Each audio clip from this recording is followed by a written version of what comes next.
Hello and welcome to this edition of Power 5 Picks. I'm Drew Goldfarb, and in this series, we're taking a look at games across each of the Power 5 conferences and giving you our betting picks. Our experts and I will each have a budget of $100 a week, and we can bet it on the spread or on the money line for each of our featured games. We have to bet the full $100 every week, and we have to bet on all 5 games each and every week. For this show, I'm joined by Taylor Smith and Jim Beviglia. We are up to week 3 of the college football season.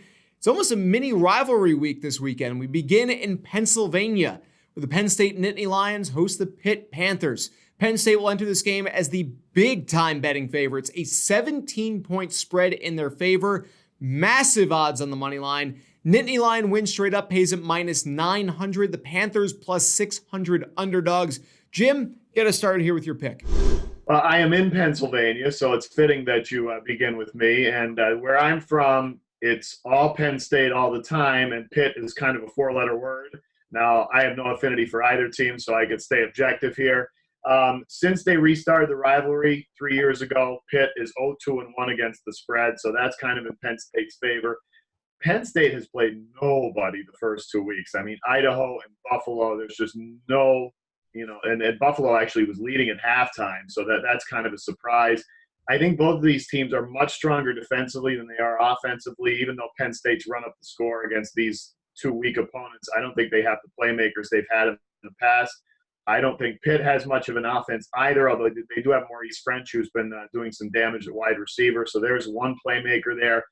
I see this as kind of a low-scoring kind of battle. Penn State probably wins based on turnovers and based on the home field, but I don't feel confident giving them 17 points. I don't feel confident in this game at all, but I'm going to take Pitt plus the 17, and I'm going to do it for $15.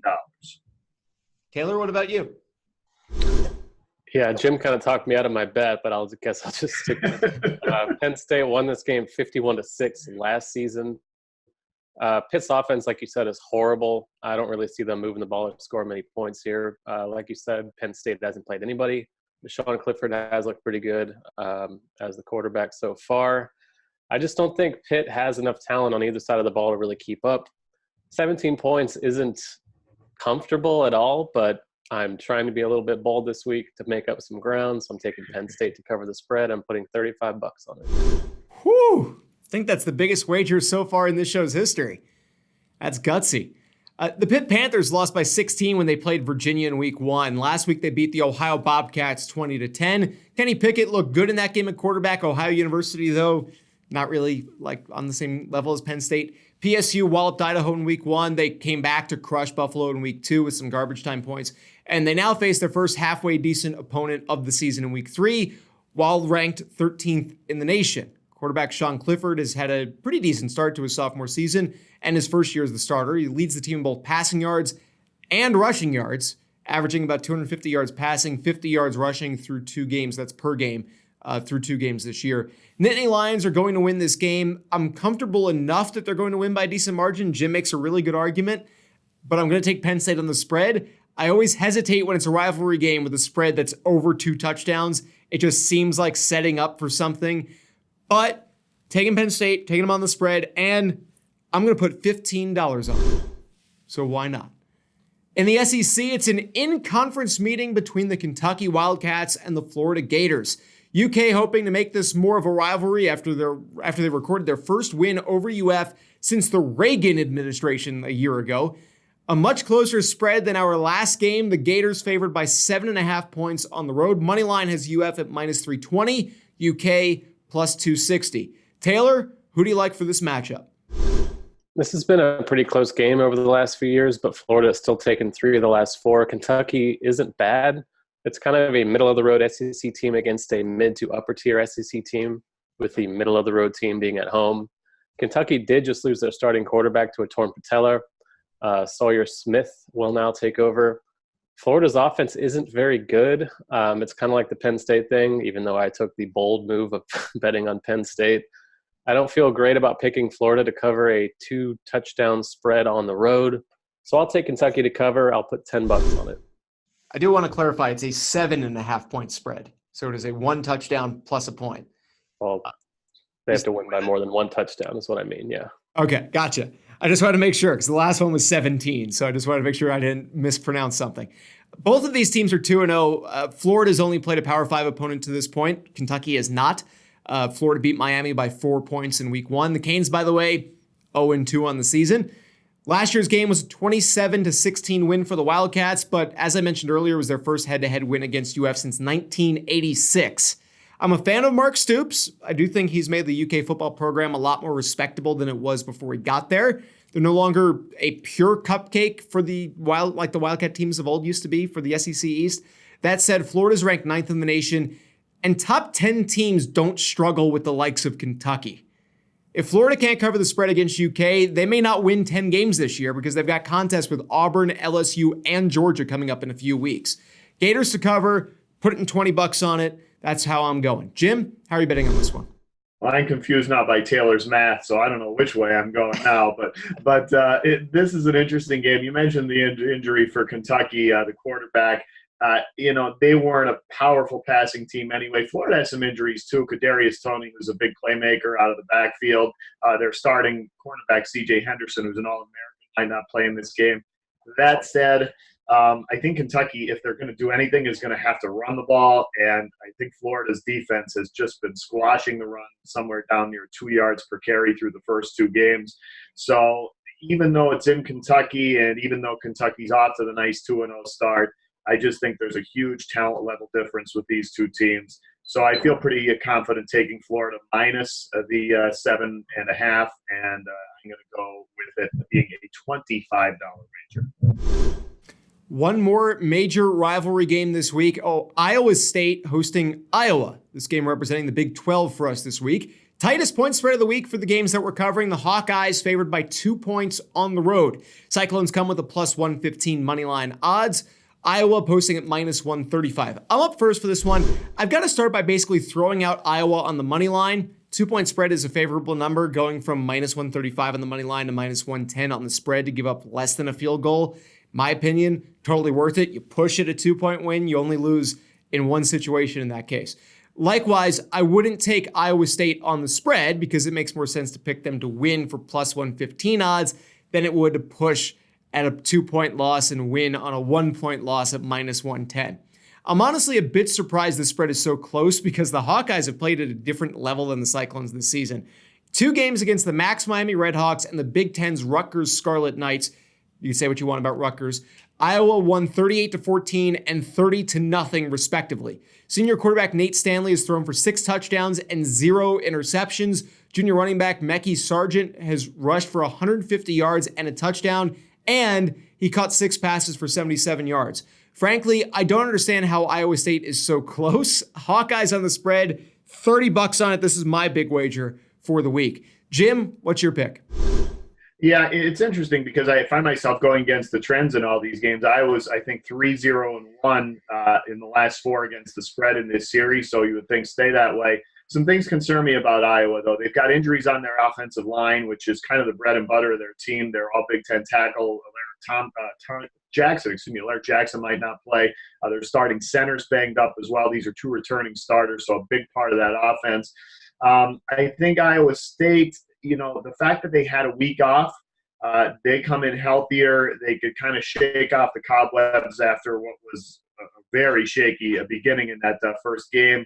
They have a decent quarterback in Brock Purdy. You mentioned Iowa has a nice quarterback in Nate Stanley as well. But I see Iowa kind of dinking and dunking Iowa State with short passes and controlling the clock. And I think they're going to squeak out a win here. And you mentioned there's not much value in taking just the 2.5 points. So I'm going to go with Iowa State on the money line at plus 115. And I'm going to do that for $20. Taylor, we're split here. Break the tie for us. I will side with Drew. I'm taking Iowa to cover the spread. Iowa State was taken a triple OT by Northern Iowa in week 1, which is not ideal. I think Iowa's probably the best defense they'll face all season long. No result here would surprise me given that spread, which I do think is a little bit weirdly low. So it does feel trappy taking Iowa, but I'll stick with it. I'll put $25 on the Hawkeyes. Interesting game up in Michigan. The Michigan State Spartans hosting the Arizona State Sun Devils. Spartans nearly 2 touchdown favorites here. A 13.5 point spread favoring Michigan State. MSU minus 525 to win straight up. ASU comes in at plus 415 to pull the upset. So Taylor, which state team gets the win here, or do you like the spread option? I'll take Michigan State to cover the spread. Arizona State's 2-0, but they've beaten Sacramento State and Kent State, so that's not overly impressive. Arizona State's also starting a freshman quarterback in Jaden Davis going on the road. Michigan State's just the far superior team, I think, top to bottom. Arizona State probably won't pull this upset 2 years in a row. I'll take the Spartans to cover. I'll put 25 on it. I'm doing the same exact thing here. Michigan State on the spread for 25. Both these teams may be 2-0. One is much more legitimately 2-0, and that's Michigan State. Sun Devils wins have come against Kent State, Sacramento State. That last one against the Hornets was a 19-7 final score. Even against subpar opponents, ASU quarterback Jaden Daniels has just 3 touchdowns through the air. He's the only player on the Sun Devils roster with a rushing touchdown. So it's not like they've had some dominant rushing attack. Spartans have beaten up on Tulsa and Western Michigan thus far, so nothing really earth-shattering, but they've at least put up decent numbers. Elijah Collins averaging over 100 yards rushing per game. Ladarius Jefferson, a pair of rushing touchdowns. Brian Lewerke has thrown for 4 touchdowns through the air. MSU is going to win. They should cover the spread as well, so I'm going to take them for $25 to cover the spread. Jim, are you making it unanimous on the Spartans here? Making unanimous, and I'm even making unanimous with a confidence level. I'm also going minus the 13.5, also at $25. I'll give you guys a quiz. -3. Anybody know what that refers to in this game? Not the spread? No one? That's how many rushing yards Michigan State has allowed over the first 2 games. -3 yards against them in the first 2 games. That's just ridiculous. They have an NFL defensive line. I mean, those guys are just fierce. You mentioned Brian Lewerke, who is healthy this year. He wasn't healthy last year. That really held them back. Arizona State, they have a running back in Eno Benjamin, who was a big-time performer last year, but he hasn't really got on track. He's averaging under 4 yards a carry. It's not going to get any easier. Taylor mentioned the freshman quarterback coming into a hostile environment. I think everything points to Michigan State. And like I said, I'm doubling up with you guys, minus 13.5 for $25. Last one, and it's a game that maybe wasn't circled on many calendars until at least this past weekend. Hawaii beat Arizona in week 1. They beat Oregon State in week 2, and they now travel to Washington to take on the Huskies in week 3 as they look for their 3rd win over a Power 5 team to open the season. Even with those 2 wins under their belts, the Huskies are favored by 21.5 points to pick up the win. Massive minus 1,800 betting favorites on the money line. A Hawaii win straight up would pay out at plus 950 for a money line wager. Jim, do you believe in the Rainbow Warriors? I hate to go against the Rainbow Warriors because they came through for me so well in week number 1. That said, the first 2 games, yes, against Pac-10 opponents, but also at home.